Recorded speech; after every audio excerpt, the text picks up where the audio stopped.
In the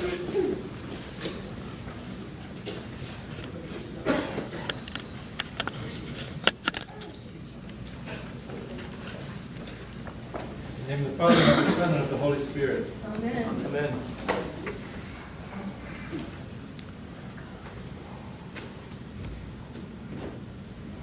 You know, as I was reading the Gospel to prepare the sermon, I realized that I had a certain understanding and a certain picture of what this Gospel meant. And it had been sort of unexamined over the years. So I did a little research into it, just to get a sort of a different perspective on what was happening here in Jesus' interaction with the centurion. Now, as we know that the whole Jewish peoples were under the Roman authority at this time. They had conquered Palestine and were occupying it, and the centurion was sort of the local authority. He was the law. And the Romans tended to project their authority. And there really wasn't many of them compared to the conquered people sometimes. So if there was some kind of uprising, if there was any trouble, they were very quick to act. And as you can imagine, they were not particularly well liked. They were definitely the invaders. And on the other hand, the Jewish leaders tend to be very deferential towards them, and always wanted to make sure they knew we're not the ones, we're not the zealots, we're not the ones starting trouble. Let's work together. We'll help you collect the taxes and make sure there's peace, and you will leave us alone and not persecute us. Meanwhile, inwardly, that was outwardly how they acted. Inwardly, they were just hoping that the Messiah would come and just squash them and destroy them and get rid of them. And they actually had, contempt for them because they were pagans and because they felt this was their land and they're given to them by God, and they were its natural leaders.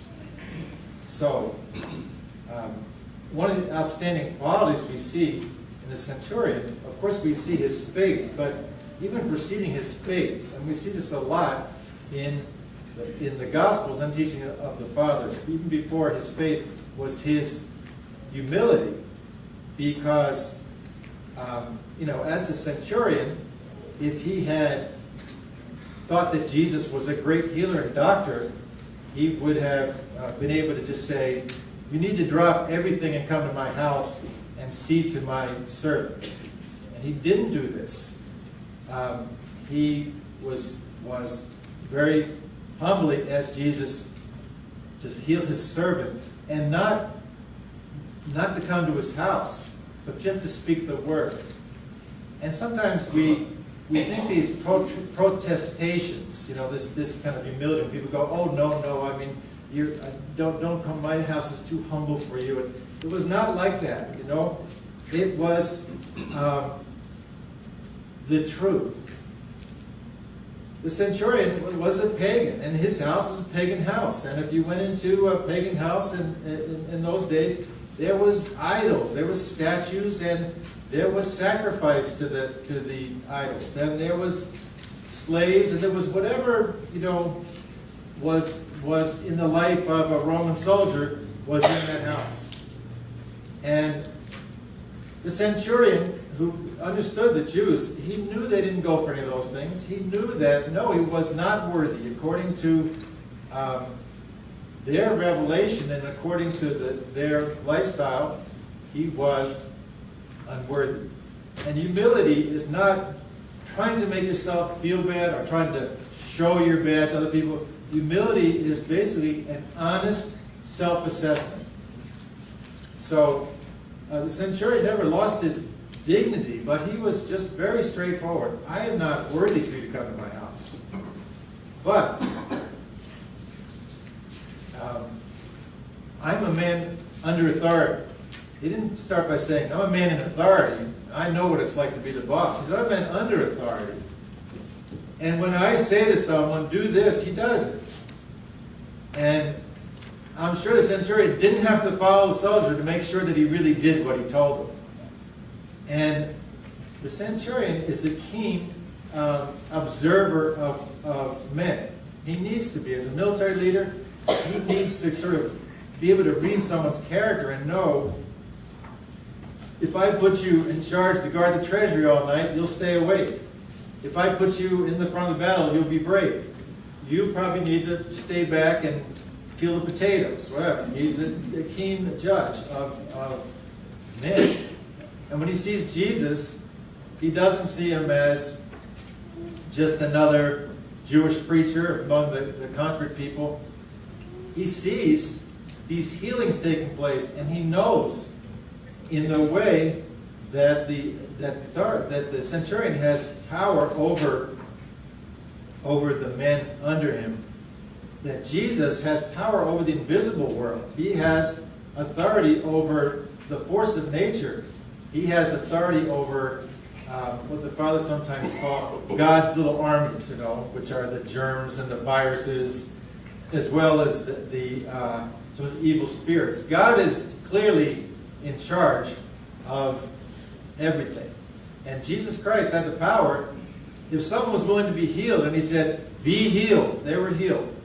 And because the centurion was used to obedience, he understood that he didn't have to understand how things would work.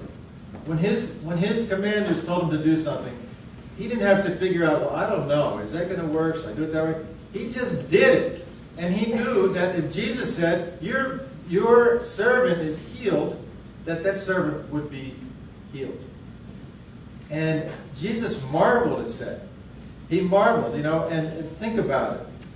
Jesus Christ, he was there when the stars were created. He was there, he's seen to the depths of the deepest sea. He's seen and been part of the creation of every wonder in the universe. And you wouldn't imagine that too much could surprise him. But it didn't just say he was surprised. He marveled at this man's faith. And he said he'd not seen such faith in all Israel. And I'm sure that was partly for the benefits of his apostles who had been in all these miracles and still weren't quite sure all the time. So he marveled because Jesus was also a keen observer of humanity. And he was the opposite of the Jewish leaders. In terms of the authorities, he had no fear. He spoke the truth, and he didn't go out of his way to antagonize them, but he also was not concerned about what they thought of him. At the same time, he was able to see beyond the appearance into the very heart of a person and know what they were made of, what they were capable of. And he didn't say, I haven't seen such an intelligent man in all of not even Israel. He didn't say, I haven't seen such a good man. He didn't say, I haven't seen such a pious man. He said, I haven't seen such faith. Because for all we know, the centurion was none of those things. I mean, he was a pagan. But he understood, because he was faithful in his own duties, and he had integrity. He understood that Jesus was for real, and he was able to see without prejudice that he was someone with power and authority, and he was very humble before that, not in a self-facing way. He said, I understand authority. I'm under authority, and because I'm under authority, I have authority, and I see that you are under the authority of a power far greater than any Roman emperor. So he had this idea of humility, and he had this idea of obedience, which really are almost the necessary ingredient to have faith. And the other thing he had was love. He didn't come asking Jesus for something for himself. And I always thought that this was, I never could quite understand why he was so concerned about his servant. because I always pictured it as, as a slave, that the Romans had slaves. And I just sort of pictured it as, one of the kitchen help or someone who was a household slave. And that was kind of touching, but somehow not quite. There was something wrong with my conception of it. Well, as it turns out, according to the sense of this and the translation, this servant was likely a soldier. He wasn't a slave. He was his aide-de-camp. He was a young soldier. It was like a father-son relationship. And they even had this in the British Army through the 19th century, where an officer had a manservant, someone that helped keep his equipment together.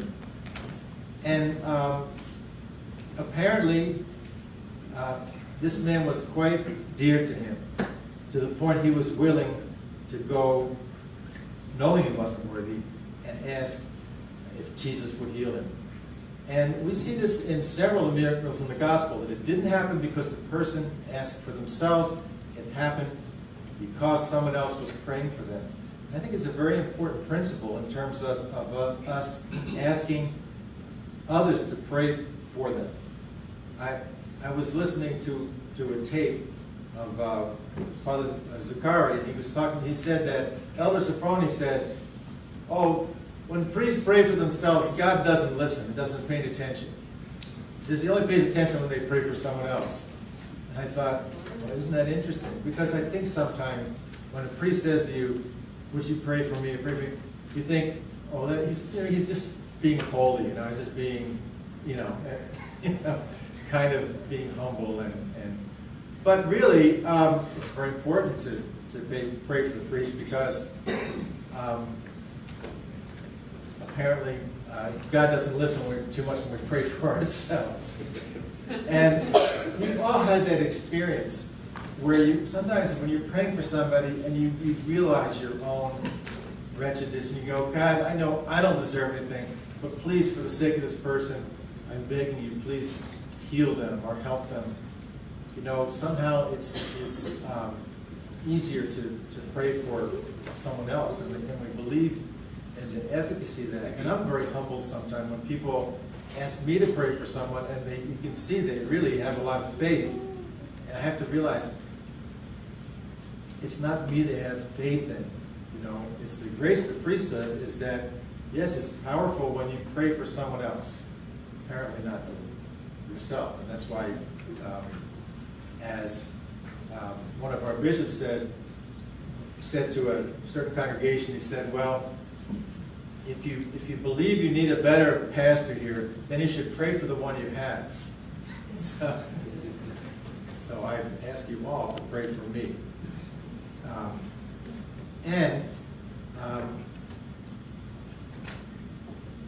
I think that sometimes something like happened with the centurion could happen in an Orthodox church. For one thing, remember in Luke, it was the temple leaders that introduced Jesus or some of the Jewish leaders introduced Jesus to the centurion. They said, he's a worthy man. He built us a synagogue. And I always thought, well, he was a friend of the Jews, and they admired him. They appreciated that. And then I was reading a commentary and it said, yes, that was a centurion that was okay because he was a donor. It was a sort of political thing. Do this. Could you do a favor for this man, because he's a big donor. He built a church for us. But it can also happen, I think, that someone that knows nothing about Orthodoxy, it's just sort of peripherally, could come to a service or read about Orthodoxy and understand that these people don't know what they have. This is what everyone's looking for. Many of the early Christians were these Gentiles that sort of hung around the Jewish community, and because they were interested in the teachings and they were interested in this style of life that was not pagan, and many of the early Christians were not strictly speaking Jews, but they came out of the synagogues. They had been kind of